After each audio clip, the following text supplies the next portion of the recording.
బ్రహ్మాండమైనటువంటి సువాసనలు వెదజల్లేటటువంటి పొద. కానీ అది ఎన్ని పూలు పూసినా, అది ఎంత సువాసనాభరితమైనదైనా, ఆ పొద తెలిసో తెలియకో బ్రహ్మాండమైనటువంటి సర్పానికి ఆలవాలమైంది. దాని ఆ పొదలో మధ్యలో పుట్ట పెట్టి ఒక మహాసర్పం పడుకుంటుంది. ఎవరైనా పెడతారా ఆ పొద దగ్గరికి? కోస్తారా పువ్వు? ఆ సువాసన పీలుద్దామని దగ్గరికి పెడతారా? పరిస్థితుల ప్రభావం కర్ణుణ్ణి దుర్యోధనుడి దగ్గరికి తిప్పింది. అక్కడ పోయింది కర్ణుడి యొక్క వైభవం. అయితే ఆయనంతా ఆయన వెళ్ళాడా? ఆయన చేసిన తప్పులకి వెళ్ళాడా? కాదు. ఎలా వెళ్ళాడో, ఎందుకు వెళ్ళాడో పరిశీలనం చేస్తే నిజంగా చాలా చాలా బాధే కలుగుతుంది. అయ్యయ్యో, ఈ మలుపు తిరిగి పట్టి కదా ఇలా అయిపోయాడు ఈయన అనిపిస్తుంది. అది ఎక్కడ తిరిగింది అన్నది మనం పరిశీలనం చేద్దాం. ఆ తల్లి రాధమ్మ ఎంతో ప్రేమతో పాలిచ్చి పిల్లవాడిని సొంత కొడుకుగాని పెంచి పెద్ద చేసింది. ఆ తండ్రి కూడా అంత ప్రేమతో పెంచి పెద్ద చేశాడు. అలా పెంచి పెద్ద చేసినటువంటి పిల్లవాడు పెరిగి పెద్దవాడయ్యాడు. అయిన తరువాత ఒకానొకప్పుడు ఈ కుంతీదేవి పాండురాజు గారిని పెళ్లి చేసుకుంది. పెళ్లి చేసుకున్న తర్వాత ధర్మరాజు, భీముడు, అర్జునుడు, నకులుడు, సహదేవుడు దేవతల యొక్క అంశాలలో పుట్టారు. పుట్టిన తర్వాత పాండురాజు గారు శరీరం విడిచిపెట్టాడు. శరీరం విడిచిపెట్టిన తర్వాత మాద్రి సహగమనం చేసేసింది. ఈ పిల్లల్ని నేను ఎక్కడ పెంచగలనని చెప్పి అక్కడ ఉన్నటువంటి ఋషులందరితో కలిసి హస్తినాపురానికి వచ్చింది. అప్పుడు ధృతరాష్ట్ర మహారాజు స్వాగతం పలికాడు. ఆమె అంతఃపురంలోకి ప్రవేశించింది. వీళ్ళు దేవతాంశలలో వచ్చినటువంటి పిల్లలు పాండురాజు గారు కోరి కన్నవాడే కాబట్టి పాండురాజు యొక్క కుమారుడుగానే లోకములో ధార్మికంగా భావింపబడ్డారు. వాళ్ళందరూ కూడా పాండుతనూజులు అన్న పేరుతో పెరిగి పెద్దవారవుతున్నారు. సహజంగా దేవతాంశలలో వచ్చిన వారు కాబట్టి క్రమశిక్షణతో గురువుల పట్ల, పెద్దల పట్ల అకుంఠితమైనటువంటి గౌరవంతో వాళ్ళకి సేవ చేస్తూ వృద్ధిలోకి వచ్చారు. అదే సమయంలో పుట్టుకతోనే అధర్మాత్ముడు, పుట్టుకతోనే మాత్సర్య బుద్ధి కలిగిన వాడు, పాండవులను ఎలా పాడు చెయ్యాలనేటటువంటి కోరిక తనంత తానుగా మొదటి నుంచి ఉన్నవాడు. పరిస్థితుల ప్రభావం వల్ల అన్న మాట దుర్యోధనుడికి అన్వయం అవ్వదు. ఆయనకి పుట్టుకతో వాళ్ళెప్పుడూ సోదర భావనతోనే ఉన్నా ఆయన అలా అంగీకరించలేడు పాండవుల్ని. అందుకని ఎలా పాండవుల్ని పాడు చేసేయాలనేటటువంటి భావన పరిపూర్ణముగా ఉన్నవాడు దుర్యోధనుడు. అయినా వాళ్ళ ధర్మం వాళ్ళని రక్షిస్తూ వచ్చింది పాండవుల్ని. అందుకే విషాన్నం పెట్టించాడు, పాములతో కరిపించాడు, నీళ్లలో తోయించాడు, లక్క ఇంట్లో పెట్టి కాల్పించాడు, ఇన్ని చేయించాడు కదూ. ఆ పిల్లలు పాండవులు పెరిగి పెద్దవాళ్ళు అవుతున్నారు. ఒకప్పుడు కృపాచార్యుల వారు పాఠం చెప్పారు వాళ్ళకి. తర్వాత ఒకనాడు ద్రోణాచార్యుల వారు వస్తే భీష్మాచార్యుల వారు సంభావించి ఆ ద్రోణాచార్యుల వారిని పాండవులకు గురువుగా పెట్టాడు. పాండవులకు అంటే పాండురాజపుత్రులకు, ధృతరాష్ట్రుని యొక్క పుత్రులకు కూడా. వాళ్ళతో పాటే కర్ణుడు కూడా నేర్చుకున్నాడు. ఆ రోజులలో మీరు భారతాన్ని జాగ్రత్తగా పరిశీలిస్తే ఏదో కొద్ది ప్రాంతానికి కాదు, ఎక్కడెక్కడ నుంచో వచ్చి ద్రోణాచార్యుల వారి దగ్గర విలువిద్య నేర్చుకునేవారు. అందుకే కర్ణుడు కూడా ద్రోణాచార్యుల వారి దగ్గరే విలువిద్య నేర్చుకున్నాడు. అందుకే గురుడు అన్న మాటే వాడుతూ ఉంటాడు ద్రోణాచార్యుల వారిని ఉద్దేశించి. ఆయన దగ్గరే నేర్చుకున్నాడు. దుర్యోధనాదులతో కలిసి తిరుగుతూ ఉండేవాడు. అయితే ఒకానొక సందర్భంలో వీళ్ళందరూ కూడా సభాప్రవేశం చేశారు. ఎప్పుడు అంటే కుమారాస్త్ర విద్యా ప్రదర్శనము అని ఒక ఘట్టం ఏర్పడింది. పిల్లలకి పాఠం నేర్పాడు కదా ద్రోణాచార్యుల వారు. ఈ పిల్లలందరికీ నేర్పిన పాఠం ఏమిటి? ధనుర్వేదం. గొప్పగా అస్త్రప్రయోగం చేస్తారు, కొంతమంది శూలం ప్రయోగిస్తారు, కొంతమంది గదాయుద్ధం చేస్తారు. ఎవరెవరికి ఏ పాఠం చెప్పాడు అందులో వాళ్ళు ఎంత గొప్పగా ప్రవీణులయ్యారు అన్నది ఆ రాచకుటుంబం అంతా చూడడం కోసమని ఒక గొప్ప రంగస్థలాన్ని ఏర్పాటు చేశారు. ఆ రంగస్థలాన్ని ఏర్పాటు చేసినప్పుడు ఈ పిల్లల యొక్క విద్యాభ్యాసం అయిపోయిన తరువాత వాళ్ళు ఎంత బాగా విద్యని ప్రదర్శన చేస్తారు చూడడం కోసం ధృతరాష్ట్ర మహారాజు వచ్చి కూర్చున్నాడు. పక్కన గాంధారి కూర్చుంది, ఆ పక్కనే కుంతీదేవి కూర్చుంది. భీష్ముడు, ద్రోణుడు, విదురుడు, అశ్వత్థామ, కృపాచార్యుడు, ద్రోణాచార్యుడు వీళ్ళందరూ ఉన్నారు. సరే, పిల్లల్ని ప్రారంభం చేయమన్నారు. ఎవరికి వచ్చిన విద్య వాళ్ళు ప్రదర్శిస్తున్నారు. భీమ దుర్యోధనుల మధ్య గదాయుద్ధం ప్రారంభమైంది. అది ఎలా ప్రారంభమైంది అంటే చివరికి ఏ స్థాయికి వెళ్ళిపోవడం మొదలెట్టిందంటే కురుక్షేత్రాన్ని తలపించేసింది. వాళ్ళిద్దరూ పిల్లలుగా ఉన్నప్పుడు ఒకరినొకరు చంపేసుకుంటారా అన్నట్టుగా కొట్టేసుకున్నారు. అప్పుడు మధ్యలోకి వెళ్ళి వాళ్ళిద్దరినీ కూడా విడిపించి, అశ్వత్థామ, ఇది కేవలంగా మీరు చదువుకున్న చదువుని చూపించడానికే తప్ప నిజంగా పౌరుష ప్రతాపాలతో చంపేసుకోవడానికా ఏమిటని విడదీసి వెనక్కి తీసుకొచ్చాడు. తరువాత అర్జునుడి యొక్క విలువిద్యా ప్రదర్శనం ప్రారంభమైంది. అర్జునుడు ఆ సభలోకి ప్రవేశిస్తున్నాడు. అక్కడే కుంతీదేవి కూడా కూర్చుని ఎంతో సంతోషంగా ఉంది. ఆవిడ భావనలో ఏముంటుంది, తన బిడ్డల్లో భీముడు గొప్ప గదాయుద్ధం చేస్తాడు, ధర్మరాజు గారు శూలం విసురుతాడు, ధనుర్బాణములు ప్రయోగిస్తాడు, అలాగే అర్జునుడు సకలాస్త్ర సంపన్నుడు, కాబట్టి ఇవన్నీ చూసుకుని తండ్రి లేని బిడ్డలు ఆ తల్లి చూసుకుని ఆనందించాలి. అందులో మాద్రి కూడా లేదు. 5గురి యొక్క వైభవాన్ని చూసి సంతోషిద్దామని కుంతి కూడా కూర్చుంది. సుతుల విద్యా ప్రవీణత చూచువేట్క ఎంతయును సంతసంబున కుంతిదేవి రాజసన్నిధి గాంధార రజపుత్రికలన నుండే ఉన్మీలిత నలిన నేత్ర.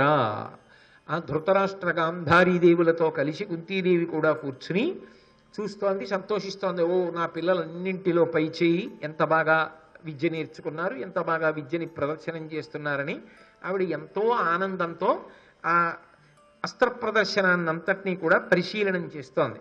ఆ పరిశీలనం చేస్తుండగా అర్జునుడు సభాప్రవేశం చేశాడు. వెంటనే చూస్తున్న వాళ్ళందరూ కూడా సభికులలో పెద్ద ఎత్తున మాటలు వినపడ్డాయి. వీడే కృతహస్తుడఖిలాస్త్ర విద్యలందు, వీడే అగ్రగణ్యుడు ధర్మవిధులలోన, వీడే భరతవంశం బెల్ల వెలుగా కుంతి కడుపు చల్లగా పుట్టిన ఘనభుజుండు. వాళ్ళందరూ ఏమంటున్నారంటే, వీడే కృతహస్తుడఖిలాస్త్ర విద్యలందు, అస్త్ర విద్యలలో తిరుగులేనటువంటి మేటి ఈయనే, ఈ అర్జునుడే. వీడే అగ్రగణ్యుడు ధర్మవిధులలోన, ధర్మం తెలిసిన వాళ్ళల్లో అగ్రగణ్యుడు ఈ అర్జునుడు. వీడే భరతవంశం బెల్ల వెలుగా, భరతవంశమంతా వెలిగిపోయేటట్టుగా అపారమైన కీర్తి తీసుకురావడానికి కుంతి కడుపు చల్లగా పుట్టిన ఘనభుజుండు. ఆయన బాణములు వేస్తాడు కాబట్టి మంచి ఎత్తైన భుజములు కలిగినవాడు. అదిగో ఆ ఘనమైన భుజములు కలిగినటువంటి అర్జునుడు, అదిగో ఆయనే ఆయనే ఆయనే అని చెప్పుకుంటూ ఉండగా అర్జునుడు సభాప్రవేశం చేశాడు. ఇంకా భీముడి విషయంలో భీముడితో సమానంగా దుర్యోధనుడు గదాయుద్ధం చేస్తాడు అన్న ప్రతీతి ఉంది. అర్జునుడి విషయంలో ఆ రోజుల్లో అర్జునుడితో సమానంగా బాణప్రయోగం చేసేవాడు ఉంటాడని ఎవరికీ నమ్మకం లేదు. ద్రోణాచార్యుల వారు కూడా ఏమంటాడంటే, నా శిష్యులలో కల్లా చాలా గొప్పవాడు అంటుంటాడు అర్జునుడిని. కాబట్టి ఆ అర్జునుడు వస్తున్నాడు సభలోకి అనేటప్పటికీ కుంతీదేవి పొంగిపోయింది. దుర్యోధనుడి బాధ కూడా అక్కడే. భీముడికి నేనున్నాను, అర్జునుడికి ఎదురు తిరిగి పోరాడగలిగినటువంటి యోధుడు నా వైపు లేడు. ఎందుకంటే మొదటి నుంచి మాత్సర్యం కదా, మరి ఆ స్థానంలో భర్తీ చేసేవాడు లేడు నాకు. ఇప్పుడు ఇంతమంది అర్జునుడు వస్తున్నాడని జేజేలు పలుకుతుంటే దుర్యోధనుడి హృదయం ఎలా ఉంటుందో ఆలోచించండి. మండిపోతోంది. అవతల కుంతీదేవి పొంగిపోతోంది.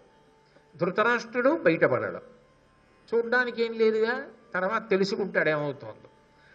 కాబట్టి ఆ కుంతి ఎంతో సంతోషంగా ఉంది. అర్జునుడు సభాప్రవేశం చేశాడు. అస్త్ర విద్యా ప్రదర్శనం చేయమన్నాడు ద్రోణాచార్యుల వారు. ఆగ్నేయ శరమున అతి భీకరాగ్నియు, వారుణాస్త్రమున దుర్వారజలము, అనిలబాణంబున అధికానిలంబును, మేఘాస్త్రమున మహామేఘచయము పుట్టించు, మరియును భూమి బాణంబున భూ ప్రవిష్టుండగు, భూరి ఘోర శైల బాణంబున శైలరూపము దాల్చు వీరుడు, అదృశ్యాస్త్ర విద్య పేర్మిత నదృశ్యదేహుండగు, తక్షణంబా హ్రస్వుడగు దీర్ఘుడగు సూక్ష్ముడగు రయంబుతోడ రథ మధ్య గతుడగు, దుర్గతుండు అగు మహీతల గతుడగు అద్భుతముగా.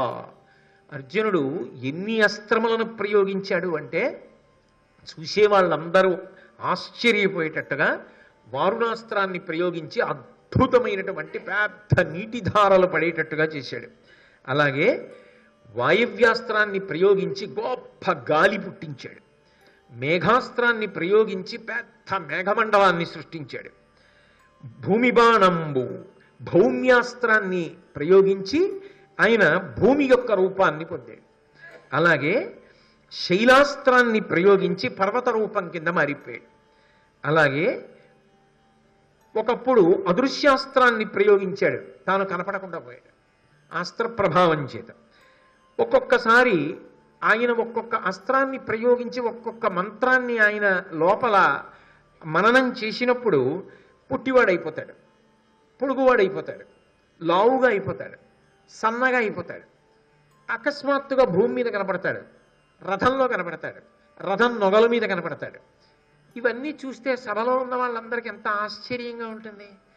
ఆ పిల్లల్లో అర్జునుడు ఒక్కడే చెయ్యగలడు ఇలా, ద్రోణుడు కూడా అలా స్థానపట్టాడు.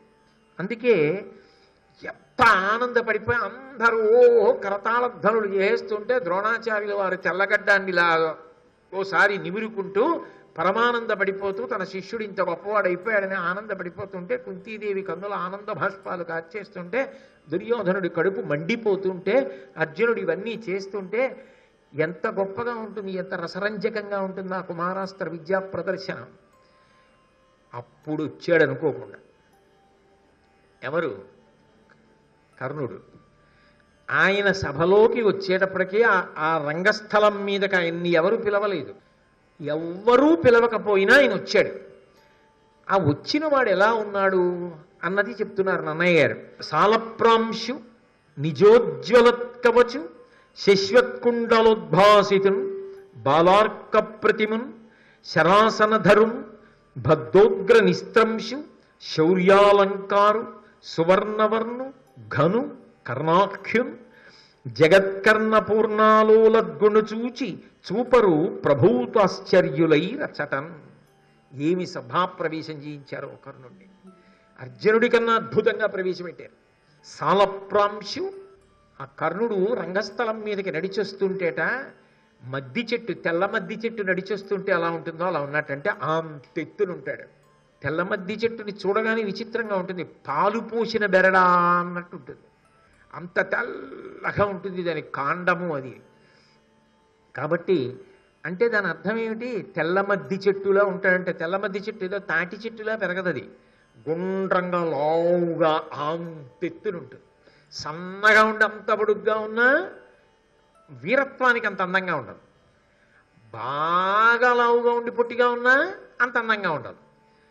లావుగా ఉండి పొడుగ్గా ఉండి తగినంత చూడగానే అబ్బా స్ఫురద్రూపి, అంత తెల్లగా ఉండి అంతెత్తున తెల్ల మద్ది చెట్టు ఎలా ఉందో అలా ఉన్నాడన్నారు అంతే నన్నయ్య గారు. అటువంటి వాడు సాలప్రాంశు నిజోజ్వలత్కవచు. అందులో ఆయన శశ్వత్కుండలోద్భాసితం, తెలుపు మీద మెరుపు బాగా కనపడుతుంది, నలుపు మీద కూడా కనపడుతుంది. అందుకే కదా నీలతో యద మధ్యస్థ విద్యుల్లేకే భువాస్వర, లక్ష్మీనారాయణులు వస్తుంటే అంత అందంగా ఉంటుంది. నల్లమబ్బు మీద మెరుపుతీగా అందమే. తెల్లటి వాడి ఒంటి మీద బంగారం కనపడదు, కానీ ఆ బంగారం కాంతులు కనపడతాయి బాగా. తెలుపు మీద పసుపు బంగారం యొక్క కాంతులు పడుతుంటే చాలా అందంగా ఉన్నాయి. ఆయన తెలుపు మీదకి ఆ కాంతి పడేంత బంగారం వేసుకున్నాడు అనుకోండి, భూషణములు కనపడతాయి. కర్ణుడి గొప్పతనం ఏమిటంటే అలా ఆయన వేసుకోక్కర్లేదు, ఆయన ఏవో మణులు హారాలు అక్కర్లేదు. ఆయనకి సహజంగా బంగారు కవచం ఉన్నది, బంగారు కుండలములు సహజంగా పుట్టుకతో ఉన్నాయి. ఇప్పుడు ఈ కాంతులు ఆ తెల్లటి ఒంటి మీద కొడుతున్నాయి. కాబట్టి నిజోజ్వలత్కవచు శశ్వత్కుండలోద్భాసితున్ బాలార్క ప్రతిమున్. బాలసూర్య బింబం ఉంటుందే, పసుపచ్చటి రంగులోకి వస్తుంది. ఎరుపు రంగులో ఉన్న బింబాన్ని అసలు అది తదేకంగా చూసి నమస్కారం చేయరు. రుద్రాధ్యాయ వ్యాఖ్యానంలో చెప్తారు దాని గురించి. పసుపు వర్ణంలోకి తిరిగినటువంటి బింబం ఇంకా కంటితో చూడొచ్చు, కొద్దిసేపే చూడగలం. అది భలే మెరిసిపోతుంటుంది బంగారు వర్ణంలో. అలా ఉన్నాడు నాన్నగారి పోలిక. ఎక్కడికి పోతుంది?